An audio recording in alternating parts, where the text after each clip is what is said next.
Alright, Busia for me church will be a samo. Bibia Quaba be made by a or dinner TV or dinner Cassia Bossona addresses the updates in the trending news in Quania. This me viewers any I have for our YouTube channel. So now Yababa and Nancy Munten to me any himself about my gun and Marcia a billboard baby amount to baby my baby and Yassam to the new force. Just a open or down or and not Kwame Bedia Cocheda. Just the new force no so pese obey ba obtimi be president no obo amantimi bibia timi ekoso o man Ghana mu ase na po adomoche din sim bia ba beto abonte abusia for anya asem pito no chese new force we etimi aba abonte na NDC for na chese etimi sha ase o mu pushi kwan wedi akwa na say the new force no say omo betimi atu the sitting government meche NPP aban no say omo ntimi mbon omo modin o man Ghana mu ase na de ekoso nyina no NDC and the new force no team call secret meeting and chese omo ye nyoma wo sumase abusia for enya asem kuto ye kwakuti nsen mu chemu ye papa e ba beto so na de dika wuti odi wuti bia message so be subscribe to our channel be like na do agenche so egu comment section kama me do bibiase. This is a very interesting story. I do not think that the interview that was conducted was intended to bring out this information. Now, the presidential candidate of the new force, Nana Kwame Bediako, here on our screen, attended an interview at TV3 with our friend Captain Smart. And so you can understand the context of the interview. This is a platform that largely promotes the opposition philosophy, which is okay. And Captain Smart is largely thought to be critical of the government, which is also okay. Nana Kwame Bediako appears there. Now he's running like he's running like sort of independent movement of sorts. Often it is looked at by political PR people, and I have to ask Dr. Echesikanko about this. When there's an election and people are running as independent, it appears that they are running with the opposition. They are running against the government, and it should appear that they're running also against the opposition. But when that happens, it looks like they are running with the opposition somehow. So Nana Kwame Bediako seems to be finding good officers or better officers with opposition media or media that is aligned to the opposition than media that is aligned or thought to be aligned to government, because he's running not against the opposition but against government, as it were. So he appears, Nana Kwame Bediako then appears on Captain Smart's show on TV3, and he's being questioned. Okay, he's being questioned, and then he's questioned about this lady, the Belgian lady who came in. If those of you are just hearing the story for the first time, this is a Belgian lady. She was working in Ghana. As it turned out, she had worked at GH1 before, sort of stinks at GH1, and she's been working around, and she was began to conduct PR communications for the new force even before the new force was unveiled.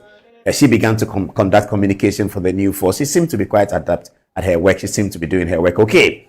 And then one day, issues about her citizenship came up in question. She was questioned about, are you Ghanaian? No. I mean, what's the point of you, a foreigner, as you look, communicating for a political party that's looking to win power in Ghana? What's the point?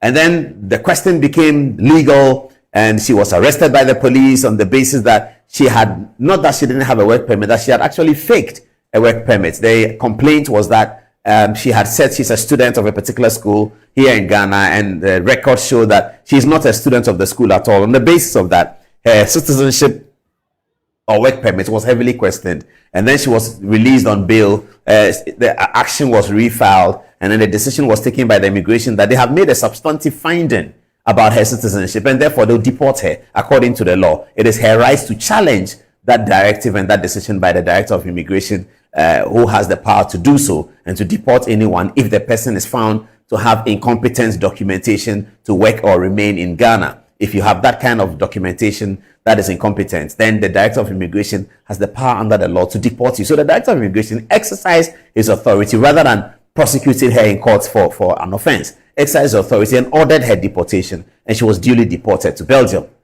So that became the first big story about the new force, even before the unveiling of their leader, Nana Kwame Bediako. Now, after this, the mask was unveiled of Nana Kwame Bediako's face, and everyone knew that it was him. There was wide suspicion and speculation that it would be him, but now it was certain that Nana Kwame Bediako was leading the news force. So Nana Kwame Bediako then engages in a series of interviews. He appears on CTTV with Bernard Able. I watched that interview. I enjoyed it terribly. And then he's on Joy FM. I listened to that as well. Then he shows up on TV3, and you know, Captain Smart is about a third or fourth person interview. So he's trying to build up more content about Nana Kwame Bediako, which is useful, isn't it? So then Captain Smart asked him, why did you find Madam X? And then Nana Kwame Bediako, I don't know whether he was not alive to the political context of the answer that he was going to give, but he was being truthful. And he said to Captain Smart that it was Samuel Okudzeto Ablakwa who introduced me to the lady. Immediately all the political antenna went up. Everybody's political antenna said, hey, wait a minute, what's going on here? I was just enjoying it. He said, then Captain Smart was also taken aback a little bit. So what are you saying? He said, yes. It was Samuel Okudzeto who introduced me because I went to Mepe when the flood occurred. And you know, that's Okudzeto Ablakwa's constituency. I went to Mepe. And there in Mepe, she also had been to Mepe to try and help the people, as had many Ghanaians done. And according to Nana Kwame Bediako, it was at Mepe that Samuel Okudzeto introduced the two of them. He didn't quite say that Ablakwa said he should run any business for his company. And he didn't quite say if Ablakwa knew the intentions of Nana Kwame Bediako in terms of forming a political movement to run for election 2024, and that it was within that context that he was introducing her to assist him or not. He didn't quite, Captain Smart didn't get there. Obviously, he didn't get there because the information that had come out was clearly not intended.